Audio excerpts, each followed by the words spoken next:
તો આવા જે વ્યવહારિક જગતના ભેદ છે ને, નાના મોટા ગણવાના, એવા અલૌકિક તત્વોમાં આવા નાના મોટા ભેદ નહીં ગણવા. ભાવપૂર્ણ રાખો. વલ્લભકુલને પૂછે, આપ કયા ઘરના, આપ ત્યાંના કઈ ગાદીના, આપ કોના બાળકના, તો આ બધા લૌકિક વ્યવહારિક જગતના ઓળખાણો આપણા આચાર્યો વૈષ્ણવ પાસે લૌકિક પરિચય નહીં લેવો. આ લૌકિકતા છે. અહીંયા તો એક જ બે ઘર છે પુષ્ટિ માર્ગમાં, એક નંદ ઘર અને એક વલ્લભ ઘર. આ બે જ ઘર છે. આ બે જ ઘરની વાત પુષ્ટિ માર્ગમાં છે. એક નંદ ઘર બાજે બધાય અને એક વલ્લભ ઘર. નિત્ય પ્રતિ ક્ષણુ ક્ષણુ શ્રી વલ્લભનો પરિવાર રસના રહ્યો મોહે શ્રી વલ્લભ ગ્રહ ભાવે. ઠાકોરજીએ પણ ક્યાં એમ નથી કહ્યું કે આ ઘર પેલું ઘર ફલાણું ઘર. એમ શું કહ્યું? ક્યાં રહેવું ઠાકોરજીને ગમે? વલ્લભ ગ્રહ. શ્રી વલ્લભના ઘરમાં ઠાકોરજીને રહેવું ગમે છે.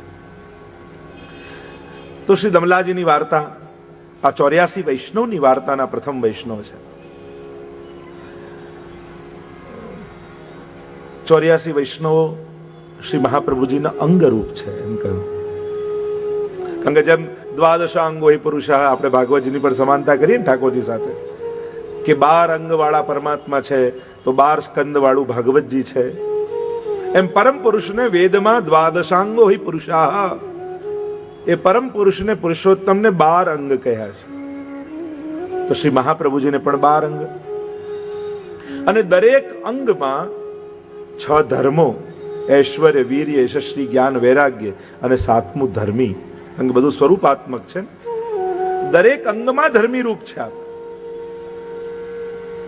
અને એટલા માટે 12 સિત્તા અમદાવાદમાં કેટલા થાય? 84. તો આમ આ 84 વૈષ્ણવો શ્રી વલ્લભના અંગરૂપ છે. વલ્લભથી ભિન્ન નથી. પુષ્ટિ કાયેન નિશ્ચય જે કહેવામાં આવે છે કે શ્રીઅંગની સૃષ્ટિ છે. પ્રવાહી સૃષ્ટિ પ્રભુના મનમાંથી પ્રગટ થઈ, મર્યાદા સૃષ્ટિ પ્રભુની વાણીમાંથી પ્રગટ થઈ, અને પુષ્ટિ સૃષ્ટિ એ પ્રભુના શ્રીઅંગમાંથી પ્રગટ કરી છે. અને 252ની વાર્તામાં, ચાચાજીની વાર્તામાં આવે જ છે, જ્યારે ગુસાઈજી એમના બહુજીને કહ્યું કે ચાચાજી મારા આંખોની કીકીઓનું સ્વરૂપ છે, આ સર્વ વૈષ્ણવ મારા શ્રીઅંગનું સ્વરૂપ છે. સંશય થયો એમને, અને ચાચાજીને પગની ઠોકર વાગી પથ્થરની, અને એમના પગમાંથી લોહી નીકળ્યું, અને ત્યાં ગુસાઈજીના નેત્રો લાલ બની ગયા, અને અનુભવ કરાવ્યો કે આ વૈષ્ણવો તો શ્રી ગુસાઈજીના અંગરૂપ છે. 4 પ્રકારની સૃષ્ટિ છે: તામસ, રાજસ, સાત્વિક અને નિર્ગુણ. તો શ્રી મહાપ્રભુજીના 84 વૈષ્ણવ છે એ નિર્ગુણ સૃષ્ટિ છે, નિર્ગુણ વૈષ્ણવ છે. જો આ ગોપીજનોના ભેદ સુબોધનીમાં પણ મહાપ્રભુજી બતાવ્યા છે. 4 પ્રકારના ભક્તો છે. તો નિર્ગુણ ભક્તો છે એ મહાપ્રભુજીના 84 વૈષ્ણવ. અને તામસ, રાજસ અને સાત્વિક એનો અંગીકાર, એનો સ્વીકાર શ્રી ગુસાઈજી દ્વારા થયો. એટલે 84 તામસ, 84 રાજસ, 84 સાત્વિક, 84 ગુણ્યા 3 કરો, કેટલા થાય? 252.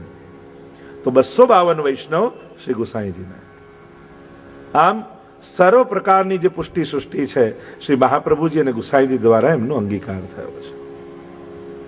પણ આ સર્વ વૈષ્ણવોના મૂળ પ્રતીક રૂપ શ્રી દમલાજી છે, દામોદરદાસજી છે. એટલે એમની વાર્તા એ પહેલી વાર્તા છે. એમ 84 વૈષ્ણવમાં જોવા જાઓ તો આધિદૈવિક સ્વરૂપ બંને બધાના જુઓ. તમે 84 વૈષ્ણવની વાર્તા જોશો તો 3 જન્મની વાર્તા એમ કહીએ ને આપણે, 3 જન્મની વાર્તા એમ લખેલું હોય. 3 જન્મ કયા? તો એક તો લીલાનું જે સ્વરૂપ છે, બીજો ભૂતલ પર પ્રગટ થયા એ, અને ત્રીજું બ્રહ્મ સંબંધ લઈને વૈષ્ણવ બન્યા એ. આમ 3 જન્મની વાર્તા છે. અને એટલા માટે વૈષ્ણવની વાર્તા ઉપર લખ્યું હોય 3 જન્મ કી વાર્તા, 3 જન્મની વાર્તા. તો આ 3 સ્વરૂપ વૈષ્ણવના, પ્રત્યેક વૈષ્ણવના માનવામાં આવ્યા. આદિ ભૌતિક, આધ્યાત્મિક અને આદિ દૈવિક. તો આદિ દૈવિક સ્વરૂપ લીલામાં બિરાજે છે દરેકનું. સખી સ્વરૂપ આપણે ત્યાં એ દ્રઢપણે માન્યતા છે કે દરેક વૈષ્ણવનું એક આધિદૈવિક સખી સ્વરૂપ લીલામાં બિરાજે છે અને એનું મૂળ સ્વરૂપ છે. અને એમ કહેવાય કે એ સ્વરૂપને જ્યાં સેવાની આસક્તિ હોય એ પ્રમાણે જીવને આસક્તિ પ્રગટ થાય છે. બીજું આધ્યાત્મિક અને આદિ ભૌતિક સ્વરૂપ એ જન્મ, મા બાપના ઘરે જે જન્મ લઈએ ભૌતિક સ્વરૂપ, પણ બ્રહ્મ સંબંધ લઈને સેવા કરતું જે બીજું સ્વરૂપ એ આધ્યાત્મિક સ્વરૂપ. આમ ત્રણ સ્વરૂપો આપણે ત્યાં માન્યા છે. તો આ 84 વૈષ્ણવની વાર્તામાં પ્રથમ સેવક શ્રી દમલાજી, તેમની વાર્તા ભાવ પ્રકાશમાં શ્રી હરિરાય મહાપ્રભુજી પરિચય કરાવે છે આપણને કે આ વલ્લભના અંગરૂપ છે. અને પ્રથમ વાર્તા, પ્રથમ સેવક દમલાજી, એમનું આધિદૈવિક સ્વરૂપ લલિતાજીનું છે. જો પહેલી વાર્તા 84 વૈષ્ણવમાં દામોદાસ હરસાણીજીની અને છેલ્લી વાર્તા 84 વૈષ્ણવમાં હર્ષદાસ અધિકારી, બંનેનું લલિતાજીનું સ્વરૂપ. પહેલી વાર્તામાં લલિતાજીનું સ્વરૂપ, છેલ્લી વાર્તામાં એમનું લલિતાજીનું. એકે મહાપ્રભુજી માટે ઠાકોરજીને રોક્યા અને એકે ઠાકોરજી માટે ગુસાઈજીને રોક્યા. એમ જો બંને સ્વરૂપની સમાનતા કરવા જાઓ, એકે વલ્લભને જ સર્વસ્વ માનીને રહ્યા.